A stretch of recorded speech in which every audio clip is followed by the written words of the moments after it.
"You're not being supportive of our family," she said, like it was some kind of sin to have a doctor's appointment. That's all it was. Just a follow-up after my knee surgery.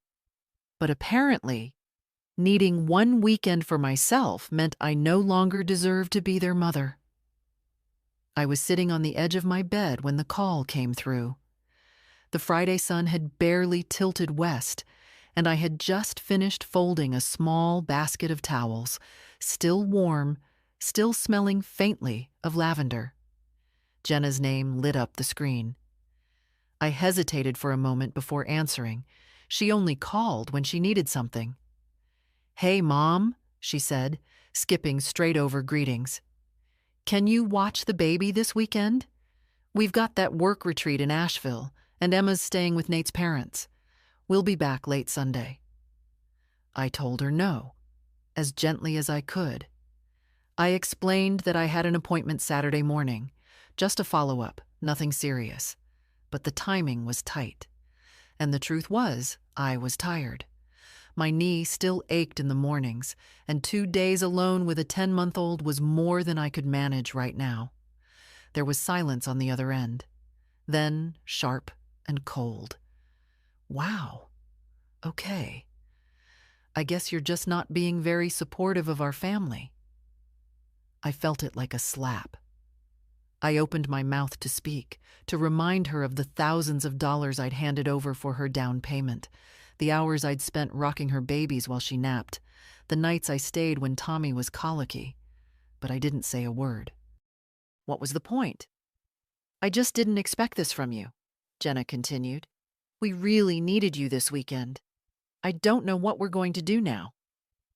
"You're their parents," I said quietly. "You'll figure it out."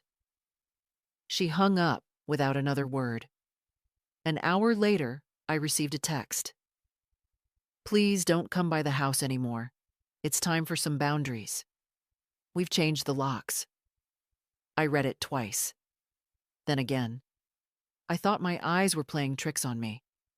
I pressed my lips together so hard I felt them tremble. My heart pounded in my ears. Not even a phone call, just a message. After everything, after all the years, the locks changed. Like I was a threat. Like I was a stranger. I drove to their house anyway. Call it instinct, or maybe just disbelief. The streets looked the same as always. Suburban quiet, bikes on lawns, flags wilting in the summer heat. But something had shifted. Something fundamental. I parked across from the pale brick two-story that I had helped them buy, and for a moment, I just stared at the door. It was the same door I'd painted with Jenna the day they moved in. She was pregnant with Emma then, her belly round, her eyes tired but excited. We picked out a deep forest green color, and she joked that it looked too grown up. That same door didn't open when I rang the bell. I waited. No answer. I rang again. The baby's stroller was folded neatly on the porch. One of Emma's tiny sneakers was lying under the swing. Then I heard it. Footsteps inside. Quick, whispered voices.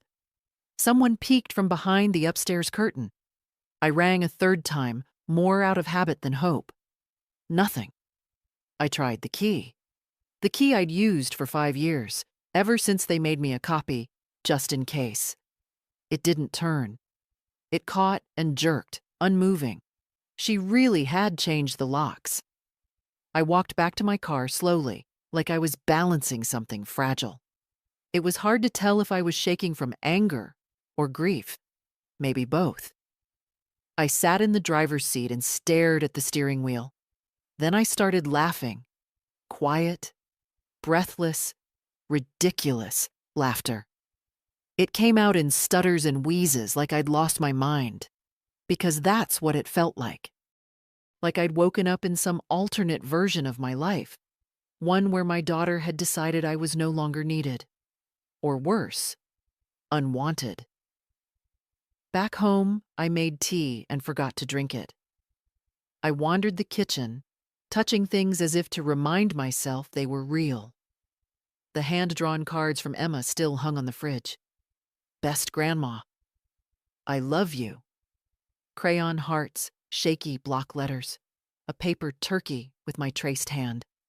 I sat down and stared at the messages. The lock. The words. You're not being supportive of our family. I'd been supportive, hadn't I? The mortgage co-signed. The emergency C-section, covered by my savings when their insurance fell short. Countless meals.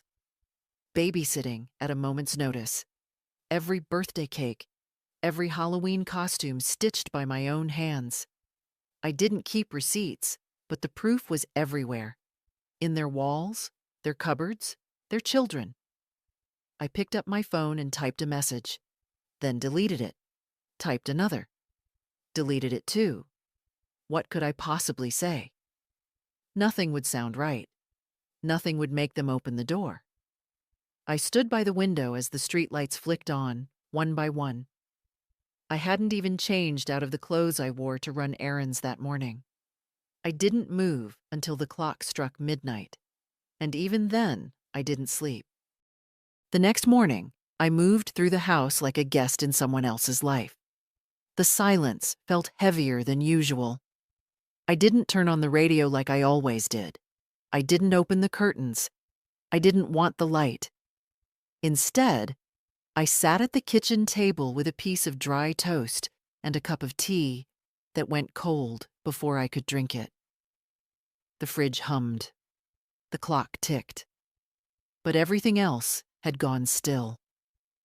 I stared at the empty chair across from me, the one where Emma used to sit with her juice box, legs swinging, telling me about school, the one where Jenna would collapse after a long day, sighing like the world owed her something for surviving it. How had I ended up here? How had I raised a daughter who could shut a door on her mother with such ease? At noon, I opened the small tin where I kept all the little things they'd given me. A pressed flower from Emma. A photo booth strip with Jenna in her 20s, smiling wide and wild. A thank you card from Nate after Tommy was born, written hastily, but it said, "We don't know what we'd do without you." I sat with that line for a long time. Apparently, they figured it out.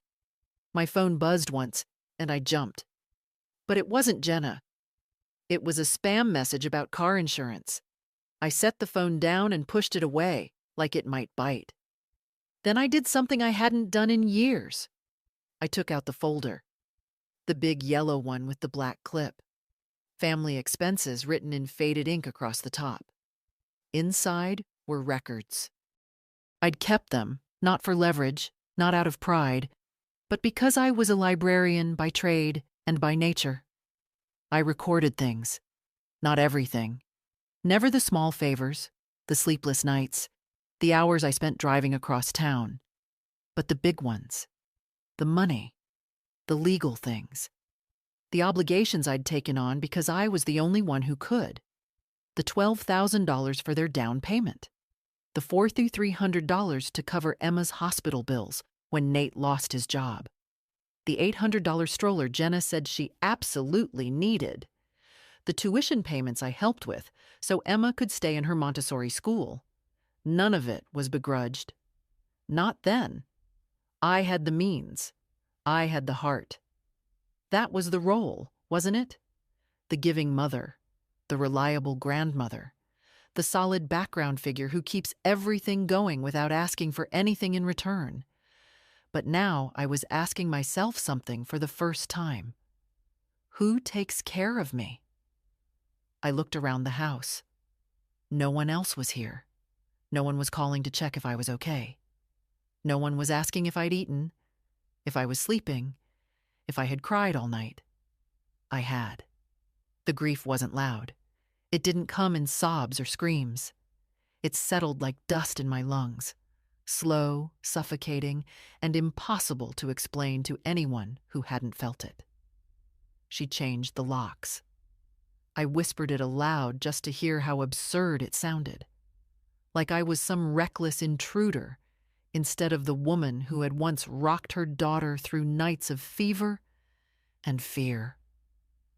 I stood up. My knees ached as they always did, but I moved with purpose. I took out the small framed photo from the living room shelf. Jenna holding baby Emma, me beside them, all of us younger and softer looking.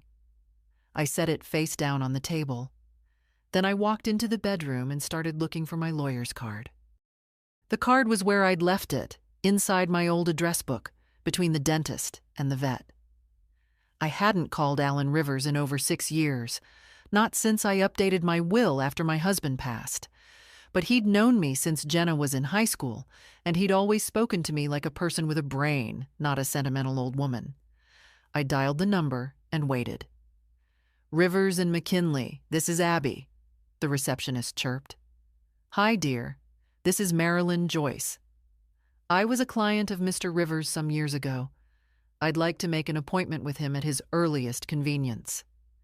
There was a pause, the sound of keys clacking. "Yes, of course, Mrs. Joyce. Let me check his schedule. We can fit you in Tuesday morning at 10. "Perfect, thank you." She asked if I needed a reminder call. I said no. When I hung up, I felt something shift in me. Not anger, not grief this time, but a strange, subtle strength. Like I had picked up a piece of myself I didn't realize I'd lost. I wasn't planning to sue anybody. I wasn't going to show up at their doorstep with documents and demands. But I needed clarity. I needed to understand what I had built and what I had given away. Later that day, I pulled out a box from the hallway closet marked House. Inside were deeds, receipts, insurance forms. I hadn't looked at them in years. I flipped through until I found it. The equity loan agreement. The one I had signed to help Jenna and Nate secure their second mortgage back when they wanted to expand the kitchen and add the nursery. They hadn't qualified on their own. I was listed as a co-signer. No ownership, no say. Just responsibility. I looked at another folder, my retirement account statements. Several wire transfers to Jenna's account over the years. Bridge between jobs, she'd called it. Just until Nate's next commission check comes in. I'd never asked for repayment, never even mentioned it. Somehow, needing the money back felt more shameful than giving it. I sat in my chair, holding the papers, letting them speak for themselves. I had helped them build a life, but I wasn't part of it. I remembered a conversation from last year. Jenna had been venting about Nate's mother, of all people. "She always tries to insert herself," she'd said. "I can't stand the guilt trips. I wish she'd just back off." At the time, I nodded sympathetically. But now I wondered if she said that to me for a reason. A warning. That evening, I walked around my small home slowly, as if seeing it for the first time in years. Everything here had been chosen with care. The blue floral curtains, the old oak bookshelves, the rocking chair in the corner. None of it expensive, but all of it mine. I stood at the window and watched the sun slip below the rooftops. Somewhere out there, my daughter was tucking her children into bed, perhaps thinking about how she'd set boundaries, as if I were some unruly obligation. Well, two can set boundaries. I didn't sleep much that night. Again. But it wasn't the tossing, spiraling kind of wakefulness. It was quiet, focused. Like something inside me had turned a dial, and I was finally tuned in to my own frequency. By 6 a.m., I was at the kitchen table with a pen, a notepad, and 3 envelopes I kept in the bottom drawer of the hutch. Medical, home repairs, and Jenna. I opened the last one.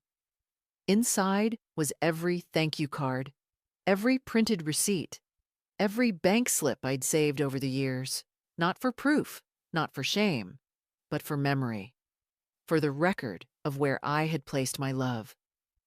The earliest one was dated 12 years ago. $2,000 to cover a deposit when Nate lost his job, and they had to move on short notice. I remembered the phone call like it had happened yesterday. Mom, I wouldn't ask if we weren't desperate. I hate this. I hate asking you. But I don't have anyone else to call. I'd said yes before she'd finished the sentence.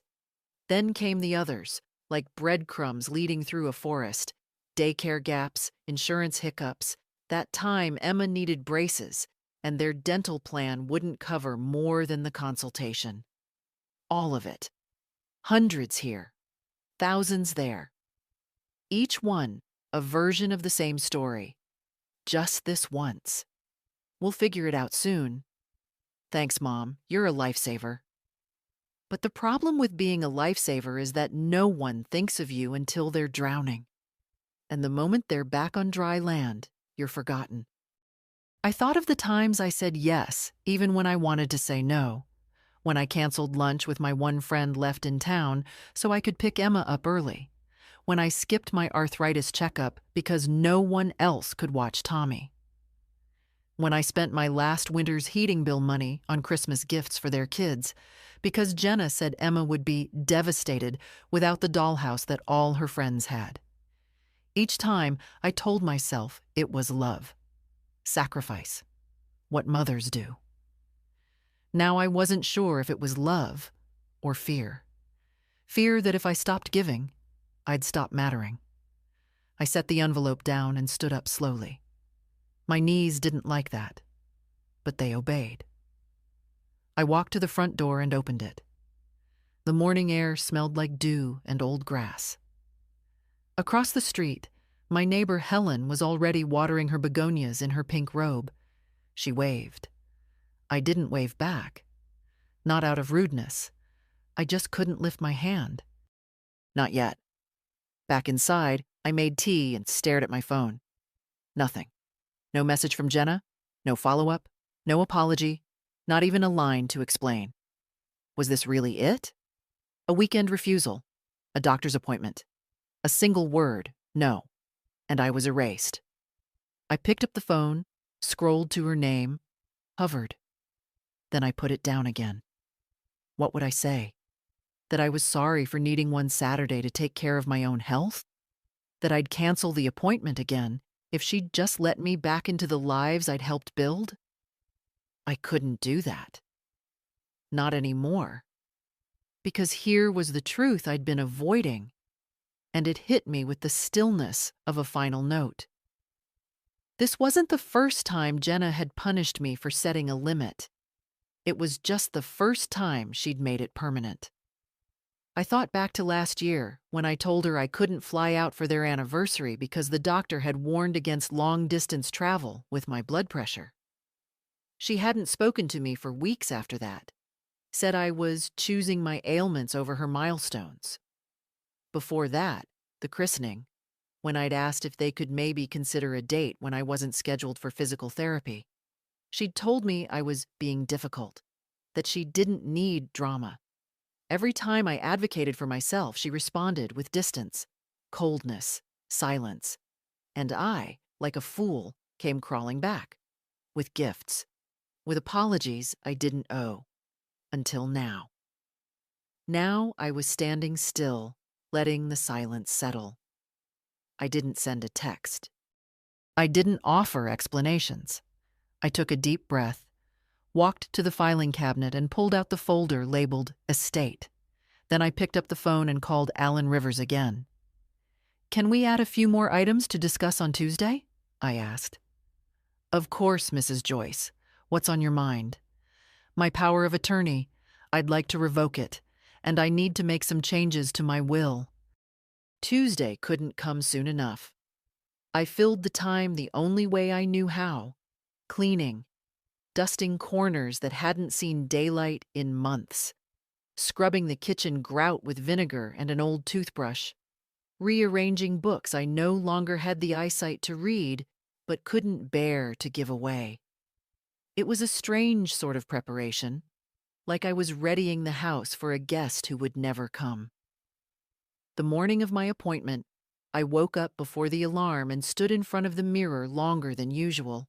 I brushed my hair, put on my soft blue blouse with the pearl buttons, and even dabbed on a touch of lipstick.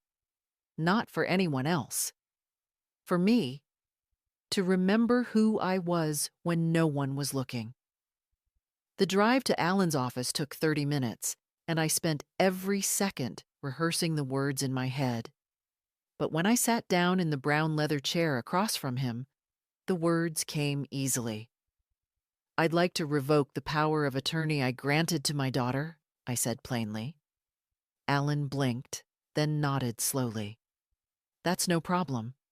We can draft the document today. Are you sure, Marilyn?" "Absolutely." I folded my hands in my lap. She no longer needs that kind of access to my life. He didn't ask for details, and I appreciated that. Next, we reviewed my will. The language was all still there.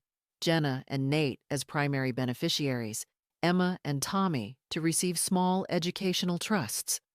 The home, the accounts, the assets, all of it would go to them. "I'd like to change that," I said. Alan tilted his head slightly. "All of it?" "Yes. I want everything placed into a trust for my niece, Claire. She's been good to me, not out of obligation, just kindness." He nodded again. "We can set that up. It's your right." We worked in silence for a while, papers rustling, pens clicking. I signed where he pointed, and with each signature, I felt a little weight slide off my chest. Before I left, he handed me a copy of the revocation. "If your daughter tries to act on your behalf with any financial institution, they'll be required to reject it." I took the paper, folded it neatly into my bag. "Thank you, Alan." Outside, the sky was overcast, but I felt light. Like I'd stepped into a version of my life where I was no longer waiting for someone to recognize my worth. I had done it myself. When I got home, I called the bank next. It took 3 transfers and 1 tedious identity check, but finally, I reached someone named Derek in the senior accounts department. "I need to cancel all scheduled transfers to my daughter's accounts," I said. "Immediately." He hesitated. "All of them, ma'am? I see there are several recurring payments." "Yes, all. I'll handle the penalties." Another pause. "May I ask the reason for cancellation?" I thought about answering, about saying something vague like financial restructuring or changes in the family. But instead, I told the truth. "Because I've decided that my support doesn't have to come at the cost of my dignity." Derek was quiet for a moment. "Understood. We'll process the cancellations today." "Thank you." After we ended the call, I sat very still. The silence in the room felt different now. Not lonely, not empty, but clean. Like space I had finally reclaimed. The next morning, I went to the bank in person. Not because I didn't trust Derek, but because some things, important things, deserved to be done face to face. I wore my good coat, the one I used to save for church and weddings. It was too warm for it, really, but it made me feel prepared, presentable, like someone who took herself seriously, even if others hadn't in a long time. The branch was quiet, just the low murmur of conversations and the gentle hum of printers. A young woman with glossy black hair greeted me with a smile that didn't quite reach her eyes. "I have an appointment with the branch manager," I said. "Your name?" "Marilyn Joyce." She typed something, nodded, and gestured toward the waiting area. "Ms. Quinn will be with you shortly." I sat near the window, clutching my purse with both hands. Not because I was nervous, but because I was holding history. Statements, receipts, photocopies of payments made over a decade. Evidence, I suppose, though I wasn't here to prove anything. I just wanted clarity.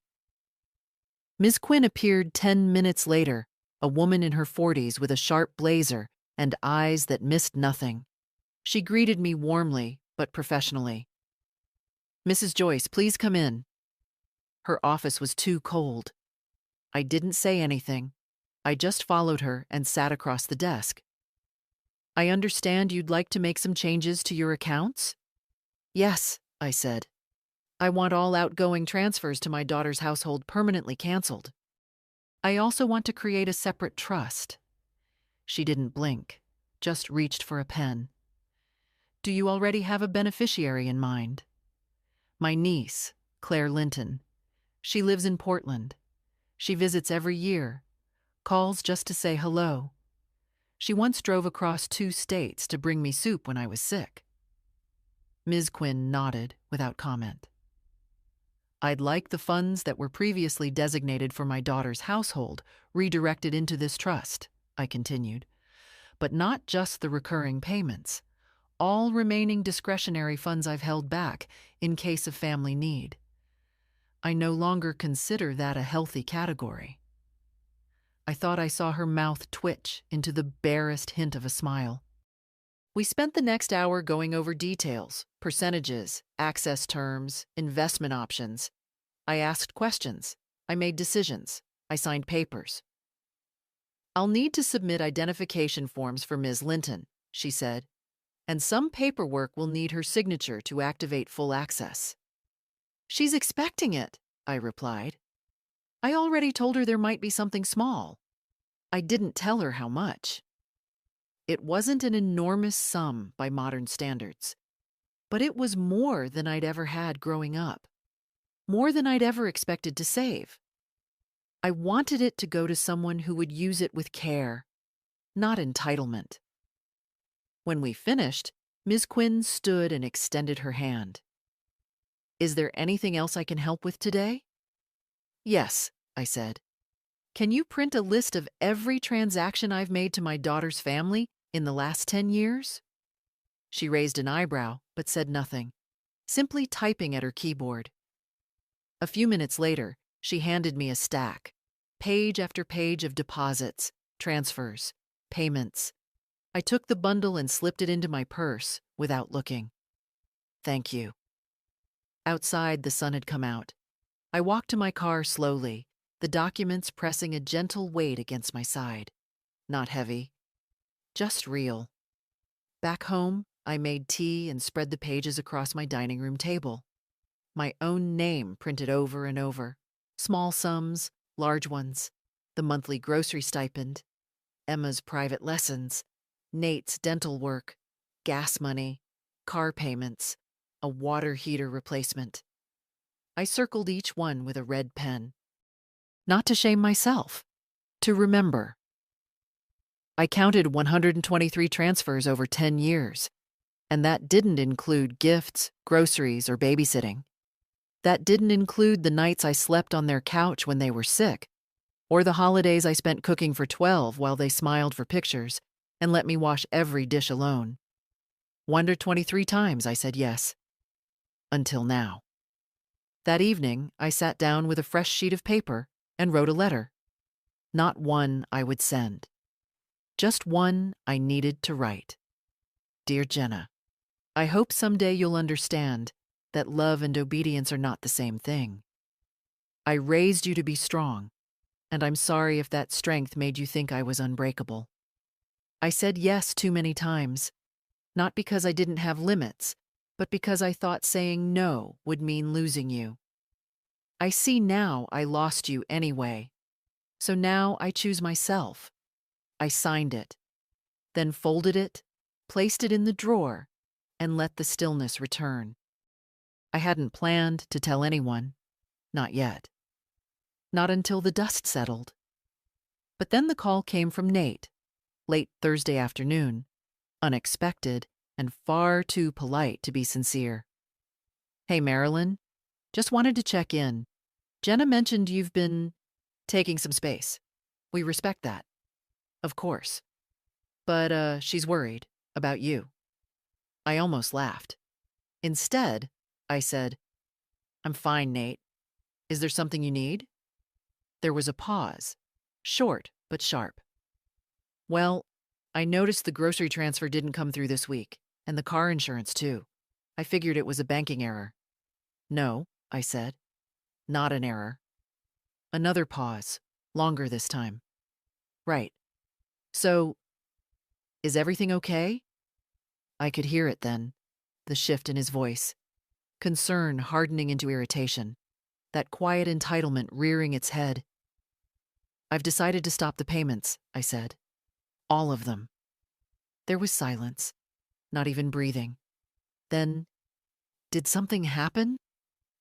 I wanted to ask him if he really had to ask, if he thought it was normal to change the locks on the woman who'd rocked his children to sleep. But I didn't. Instead, I said, Jenna made it very clear I'm no longer part of your family, and I'm simply respecting that. I think maybe you're taking things a little personally, he said. That did make me laugh, quietly, bittersweet. Goodbye, Nate. I hung up. 10 minutes later, my phone buzzed again. This time, a text from Jenna. Mom, I don't know what you think you're doing, but you're creating a lot of stress in our household. This is not how families behave. I stared at the screen, then turned the phone over, face down on the table. That evening, I returned to Alan Rivers' office to finalize the will. He greeted me with that same calm demeanor, as if we were discussing a crossword puzzle and not the redistribution of a lifetime's worth of effort.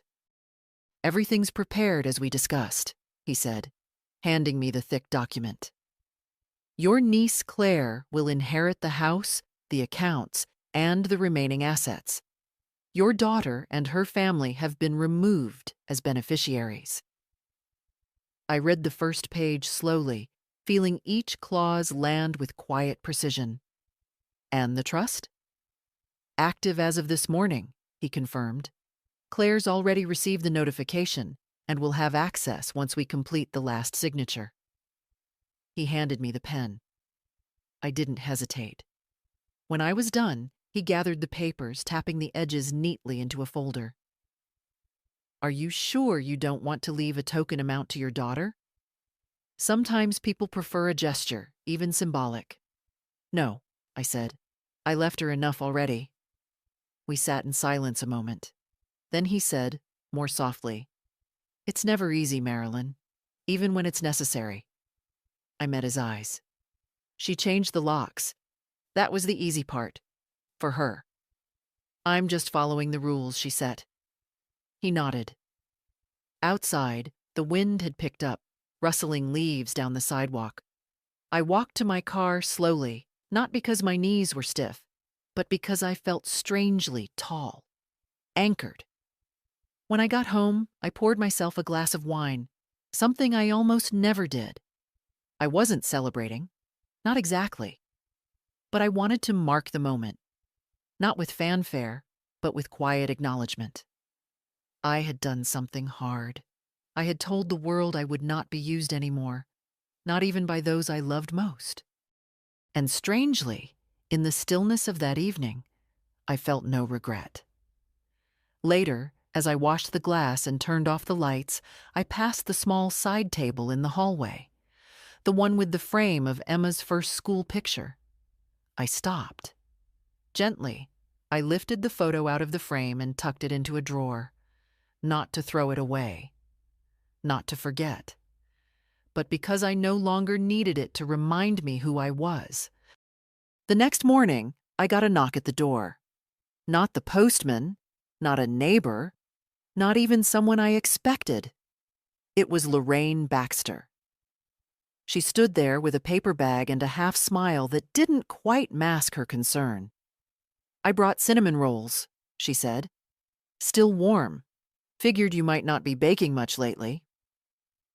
I hadn't seen Lorraine in nearly 2 years, not since her husband's memorial service. We used to talk every week, back when our daughters were in school together, and we still believed we had more time than we knew what to do with. I stepped aside. Come in. She set the bag on the kitchen counter like she'd never left. Same brisk movements, same sensible shoes. She poured the coffee herself without asking. I didn't stop her. "You've been quiet," she said after a few sips. "I've been occupied." She nodded, stirring her cup with the handle of her spoon. "Jenna called me, said you were having one of your moods, that you were withdrawing from the family." I didn't flinch. "Is that what she told you?" "She did, but I told her I'd come check for myself." I laughed softly. "Well, I'm not in the middle of a nervous breakdown, if that's what you're wondering." I didn't think so. Lorraine set her cup down. "I told her you were the most clear-eyed woman I've ever known, and that if you were doing something drastic, it probably meant something drastic had happened." I looked at her then, really looked at her. The creases at the corners of her eyes, the sharp tilt of her chin. She wasn't here out of curiosity. She was here because she knew what it meant to be pushed too far. "I said no to watching the baby for one weekend," I said. "Because I had a doctor's appointment. Jenna said I wasn't being supportive of the family." Then she changed the locks. Lorraine let out a slow, bitter breath. "Jesus, Mary, and Joseph." "She texted me," I added. "Didn't even call, just told me not to come around anymore." Lorraine's eyes didn't blink. "And Nate?" "Asked why I canceled the car insurance transfer. As if that was the crime." She reached across the table and took my hand. Her grip was warm, steady. "You've been carrying them for years, Marilyn, and they only noticed when you let go." I said nothing. "Good," she added after a moment. "About time someone reminded these grown children that love isn't a debit card." I smiled then, a small, real thing that touched the edges of my ribs. We sat for a long while, talking. Not about Jenna or the money or the hurt, but about books and old neighbors and the quiet horror of modern coffee machines. Lorraine refilled our cups twice. At one point, we laughed so hard I had to press a napkin to my eyes. When she stood to leave, she turned in the doorway and said, "If she comes crawling back, and she might, make sure she brings a key, not an apology." I nodded. I wasn't sure yet what I'd do if Jenna came back. But I knew one thing. I wouldn't be waiting by the window. After Lorraine left, I wandered back into the living room and sank into the armchair. The house felt different now. Not fuller. Not emptier. Just mine. The phone rang again. I let it go to voicemail. Then I listened. It was Emma. "Grandma, it's me. I don't really know what's going on, but Mommy's been crying and Daddy's yelling, and I miss you. I miss your house and the stories, and I don't know, can I come over sometime, even if Mommy says no?" Her voice cracked at the end. She didn't sound 5 anymore. She sounded older than that. Older than she should have had to be. I stared at the phone a long time after the message ended. And then, without thinking, I hit save. I didn't call back. Not yet. But I wrote her name down on a small yellow notepad I kept on the counter. Emma. Not as a promise, as a beginning. The letter came the next day. A real letter. Envelope, stamp, her handwriting on the front. I recognized it immediately. Jenna always made her capital J's like backward 7s, something her 3rd-grade teacher could never quite break her of. I held the envelope for a full 5 minutes before I opened it. Inside, 2 pages, written in blue ink. No greeting, no dear Mom. Just a first sentence like a slap. "I hope you realize what you're doing to this family." I kept reading. She wrote that Nate was furious, that Emma was confused, that the timing of all this couldn't be worse, given how hard they were working to keep things stable, that my behavior had become erratic, that she was hurt, but also concerned. She asked if I was depressed. if maybe I needed someone to talk to. She suggested therapy, lightly, the way people do when they're trying to pretend they're not insulting you. She didn't mention the lock. She didn't mention the text. And she certainly didn't apologize. The last paragraph sealed it. We're still willing to include you in our lives, but only if you're willing to be a team player. Families require sacrifice, Mom. You taught me that. I folded the letter neatly, twice, and set it back in the envelope. Then I walked it over to the fireplace and placed it on the grate. I didn't light it. I didn't need to. I just didn't want it on my table anymore. That night, I slept better than I had in weeks. No pills. No turning over and over like a coin that can't land. In the morning, I made oatmeal and didn't check my phone. At noon, I walked to the mailbox and found 2 catalogs and a postcard. From Claire. A view of the Oregon coast, cliffs and sky so blue it hurt. Her handwriting was cheerful and a little messy. Aunt Marilyn, thank you for everything. I don't even know what to say, except that I hope you come visit soon. We'll make scones and sit on the porch and pretend the world makes sense. Love, C. I pinned it to the fridge. Later that day, I cleaned out the closet near the front door. It had become a catch-all over the years. Emma's rain boots, Tommy's forgotten rattle, a plastic bin full of broken crayons and unmatched socks. I tossed most of it into a trash bag, not in anger, just in clarity. When I reached the bottom, I found a small, square envelope. Inside was a crayon drawing from Emma. A purple stick figure house, a green lawn, a crooked sun in the corner. And me, in the middle, holding her hand. In blocky letters, me in Grandma's home. I pressed the paper flat, smoothing the wrinkles, then slid it into a folder labeled Keep. I didn't need Jenna's permission to remember who I was. That evening, as the light turned golden across the kitchen floor, I brewed a fresh pot of tea and sat by the window. The phone buzzed again, but I didn't move. It was my time now. No obligations. No explanations. Just the quiet dignity of someone who had finally stopped begging to be loved the right way.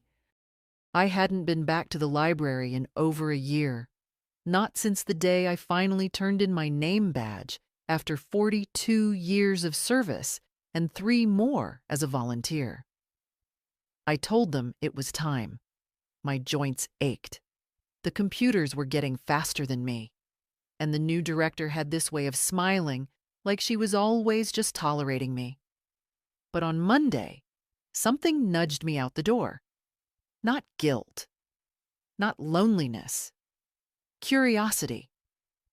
I packed my canvas bag with nothing but a notebook and a pen, and I walked the 6 blocks from my house, past the bakery, past the empty parking lot where the old movie theater used to stand, until I reached the familiar stone building with its wide glass doors.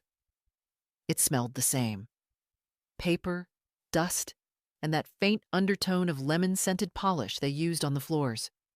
My shoes made the same soft tapping sounds on the tile. I moved slowly, not from pain, but from reverence. This place had been my second home for most of my adult life. Behind the desk sat a young woman I didn't recognize. Red hair, thick glasses, earbuds slung around her neck. She looked up and smiled politely. "Hi, can I help you find something?" "No, thank you," I said. "Just browsing." I wandered through the stacks. Fiction, large print, local history. All the same shelves, just a few newer spines. Some of the old favorites were still there. Titles I'd reshelved hundreds of times. Covers I knew like old neighbors' faces. In the children's corner, a boy no older than 6 sat cross-legged, reading aloud to himself. His mother was nearby, half distracted by her phone. He had a gap in his front teeth, and his voice was sure, proud of every word he didn't stumble on. I watched him for a moment, remembering Emma at that age. How she'd curl against my side and whisper the endings to books before we even got to the last page. I didn't let the memory hurt me. Instead, I smiled.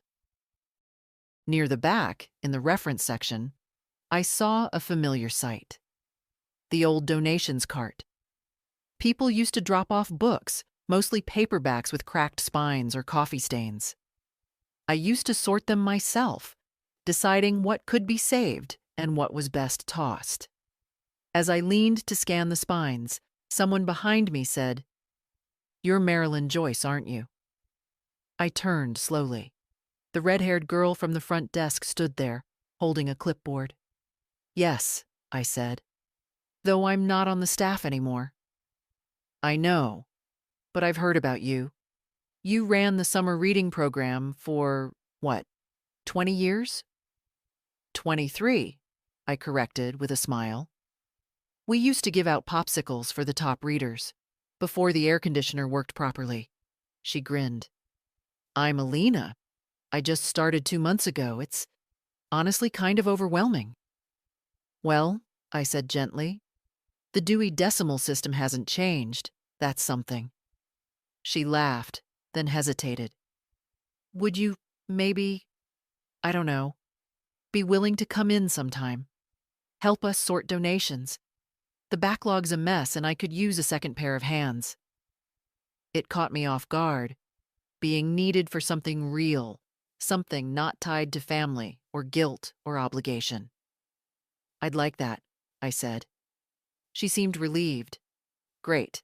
No pressure, just if you feel like it." I walked home slowly that afternoon, the breeze soft against my neck. I didn't feel heavy. I didn't feel small. I felt useful, on my own terms. That night, I opened a fresh notebook and wrote at the top of the first page, "Things I still love. Old books. Quiet mornings. Cinnamon tea. Claire's postcards. My own company." I paused, then added, "Saying no, without apology." The call from Nate came on a Thursday afternoon. I was in the garden, trimming back the rosemary bush that had grown wild after the spring rains. The phone buzzed in my apron pocket, and for a moment, I thought of letting it go to voicemail. But I answered. His voice was tight, formal. "Marilyn, we need to talk." I didn't respond right away. I pinched off a dry sprig and dropped it into the compost bucket.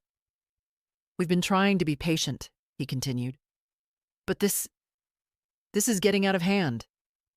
I leaned against the fence, letting the sun warm my shoulder. "What exactly is out of hand?" I asked. "The money," he snapped.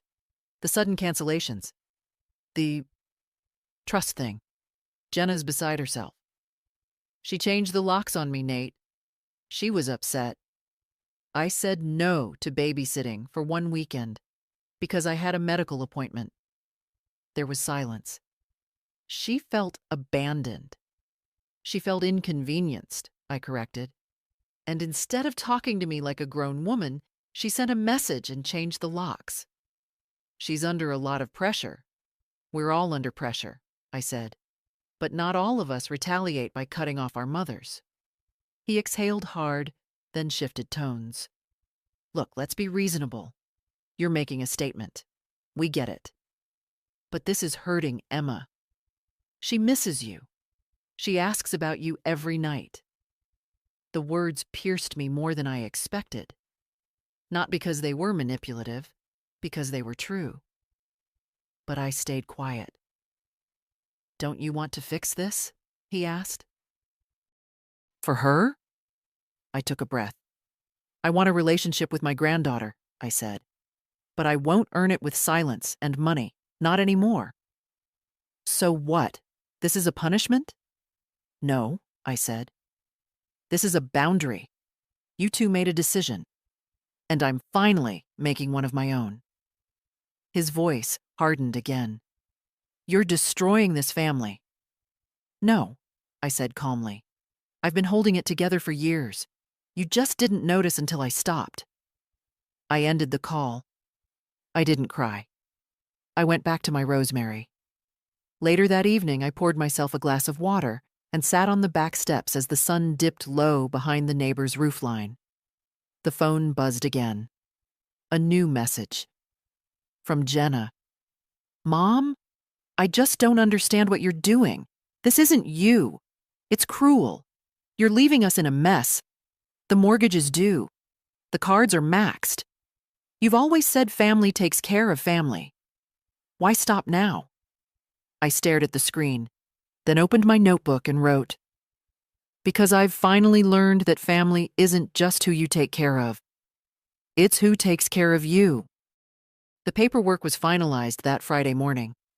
Alan greeted me at the front desk himself, folder already in hand. He didn't ask if I'd changed my mind. He didn't offer one more pause for reflection. He just said, "Everything's in order," and led me to his office. We reviewed the signatures, line by line. My initials here. Full name there. Final signature at the bottom. By the time I handed the pen back, my hand ached, but my shoulders felt lighter than they had in years. "You're officially done," Alan said, placing the final page into its folder. "No further action needed." "I appreciate you," I said. "Truly." He smiled, small and real. "You've done a brave thing, Marilyn." It didn't feel brave. It just felt overdue. Outside, the wind had picked up. Early summer clouds were gathering, and the streets smelled like asphalt and leaves. I didn't go straight home. Instead, I drove to the station and bought a ticket. One way, midweek departure. Destination, the Oregon coast. Claire had offered more than once. "Come stay, come breathe. We've got a guest room that's yours anytime," she said. "The ocean's loud enough to drown out everything you don't want to hear." I'd always said later. After the holidays? After Emma's birthday? After someone else's need had passed? Now, there were no more excuses. At home, I started packing. Not hurriedly, not frantically. One drawer at a time. Just what I needed. Comfortable shoes, warm sweaters, my notebooks, a few favorite books. In the back of the closet, I found the blue scarf Jenna had given me 5 Christmases ago, still wrapped in the tissue paper. I pressed it between my hands for a moment, then folded it carefully and placed it in the donation pile. It was soft, beautiful, but not warm. When the bag was full, I called the women's shelter and scheduled a pickup. I didn't need keepsakes anymore. I needed room. That evening, I stood in my bedroom and looked around. The house didn't feel smaller or lonelier. It felt paused, like a song left unfinished on purpose. I wrote a short note to my neighbor, left instructions for the mail hold, and set my alarm. I slept well. In the morning, I brewed coffee, watched the light crawl across the floorboards, and stepped into a day that belonged entirely to me. At the station, I boarded early, found a window seat, and watched the city slip past like an old film. Halfway through the ride, I pulled out my phone. One new message. "Jenna again. I heard about the trust." "Claire? Really? I can't believe you'd leave everything to someone you barely see. After everything we've done for you. You've made your choice. I hope it keeps you warm." I read it once, then deleted it. No response. No fury. Just gone. Across the aisle, a little boy was curled up beside his mother, humming to himself. She ran her fingers gently through his hair, not saying a word. I watched them for a while, not with envy, not with pain, just with peace. 3 hours later, the train pulled into a small, foggy station. Claire was there, standing beside her car, waving with both hands like a child at a parade. When I stepped off the platform, she pulled me into a hug that didn't ask questions. that didn't need explanations. "You look taller," she said. "I feel it." She laughed. "Come on, I made scones. And there's a chair on the porch with your name on it." We drove with the windows down, the sea breeze folding around us, soft and cold and clean. Claire's house sat on a bluff just high enough to hear the waves but not see them. The wind moved through the tall grass like a whisper, and the porch wrapped around the front like arms that meant to hold you, not just frame the view. Inside, everything smelled like cinnamon and clean laundry.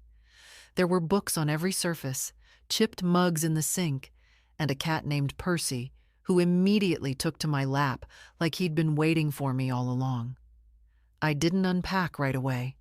I didn't need to. Claire had already set out towels and a sweater on the guest bed, along with a note that read, "If you want to talk, I'll be in the garden. If you don't, I'll still be there." I sat on the porch that first evening with a blanket across my knees and a scone in my hand. Claire joined me with a glass of wine and said nothing for 10 whole minutes, just breathed beside me. Eventually, she asked, "Are you all right?" And I told her the truth. All of it. I told her about the locks, the text, the way Jenna's voice had changed when I said no. I told her about the folders of receipts, the revoked power of attorney, the will, the trust. I told her I didn't cry much anymore, not because it didn't hurt, but because I finally understood the difference between grief and guilt. She listened, not with pity, but with presence. When I finished, she said, "I think you did something women in this family were never taught to do. You chose yourself." I nodded. "It only took me 74 years. She smiled. "Still faster than most." We sat in the dusk until the stars came out. Then we went inside and made tea. I slept that night with the window open, the sound of the ocean folding in and out like breath. The next morning, we walked down to the shoreline. My knees protested on the gravel path, but I kept going, leaning on Claire's arm when I needed to, not apologizing. At the edge of the water, I stood with my shoes off and let the cold salt sting my ankles. "This," I said, "feels honest." Claire just nodded. That's why I never left. That afternoon, we baked a peach cobbler, played gin rummy on the porch, and argued gently about whether cats understand English. Percy offered no comment. Around sunset, my phone buzzed. Another message. This one different. "Mom, I don't know how to fix this. I want to. But everything feels broken. Emma won't stop asking about you. She cries at bedtime. Nate doesn't understand why I'm not angrier, but I don't know. I think I miss you." I stared at the screen. Claire noticed. "From her?" I nodded. "She says she misses me. Do you believe her?" "I believe she misses what I gave her." "Is that the same thing?" I didn't answer. Not yet. Instead, I stepped back out to the porch and looked at the sky. It was streaked with lavender and orange, and the gulls circled slow over the water. For a moment, I pictured Jenna as she used to be. 8 years old, sticky with popsicle juice, running barefoot through the backyard, shouting, "Look, Mom," every 2 minutes. And then I pictured the last text. The lock. The silence. I couldn't reconcile them. Maybe I wasn't meant to. That night, I listened to the ocean instead of answering. I set my phone on the windowsill and whispered, "Not yet." The wind moved through the open room like it had heard me. A week passed, then 2. I stayed in Claire's guest room longer than planned. She never hinted that I'd overstayed. She just added an extra blanket to the bed and more tea bags to the drawer. We developed a rhythm: slow mornings, long walks, small meals. She worked in the afternoons from her laptop in the sunroom, and I read novels I'd forgotten I loved, In the evenings, we sat on the porch and let the world soften. I didn't check my phone every hour. I didn't worry about what might be waiting. And when I did look, I saw only one message. From Emma. Hi, Grandma. Mommy says you're on a trip. I hope you're having fun. I made a picture for you, but I don't know where to send it. It's you and me and the big cookies you made last summer. Can you write back soon? I miss you so much. I read it slowly. 3 times. Then I wrote back. Hi, sweetheart. I miss you too. I'm near the ocean. It's loud and beautiful, and there's a cat here that reminds me of our old gingerbread stories. You can always send pictures to me. I'll keep them forever. You are in my heart every day. She replied within minutes. Just one word. Yay. I didn't hear from Jenna. Not a word. But something strange began to settle in me. Not bitterness, not longing, just understanding. Jenna had made her choices. I had made mine. Maybe someday our paths would meet again, maybe not. But I no longer felt small in the waiting. Claire came home one afternoon with a small box. What's this? I asked. A key, she said, to this house. Just in case you ever want to come back, or never leave. I opened the lid. Inside, a single brass key on a ribbon. I didn't cry, but I held it like something sacred. That evening, I packed a small bag. Not to leave, just to prepare. I wanted to go home, just for a while. To walk through my garden, to open my windows, to sit in my own chair and feel the quiet I had earned. Claire drove me to the train station. She didn't ask when I'd be back. At home, the house was just as I'd left it. Clean, still, waiting, but not needy. I watered the rosemary. I sat on the porch. I brewed my tea. A day later, a knock came. Not Jenna, Emma. Standing on the step, holding a folded drawing in her hands, her backpack crooked on one shoulder. She looked up at me with those same wide eyes I'd once seen blinking through a crib rail. Mommy dropped me off, she said. She said I could stay the weekend, if it's okay. I opened the door without a word. Inside, she kicked off her shoes, ran to the fridge, and laughed when she saw the postcard still hanging. You kept it, she said. Of course I did. That night, she curled up beside me on the couch, cocoa in hand, the old blanket around her legs. We didn't talk about the locks, or the silence, or the weekend that broke the pattern. We read her favorite story, the one with the fox and the moonlight and the line that always made her whisper it back to me. Home is where someone waits for you. I kissed her head, and in that moment, I knew I'd done the right thing. I hadn't left her behind. I'd just finally stopped leaving myself behind. If this story touched something in you, I want you to know this. It's never too late to draw the line, to protect your peace, to start again on your own terms.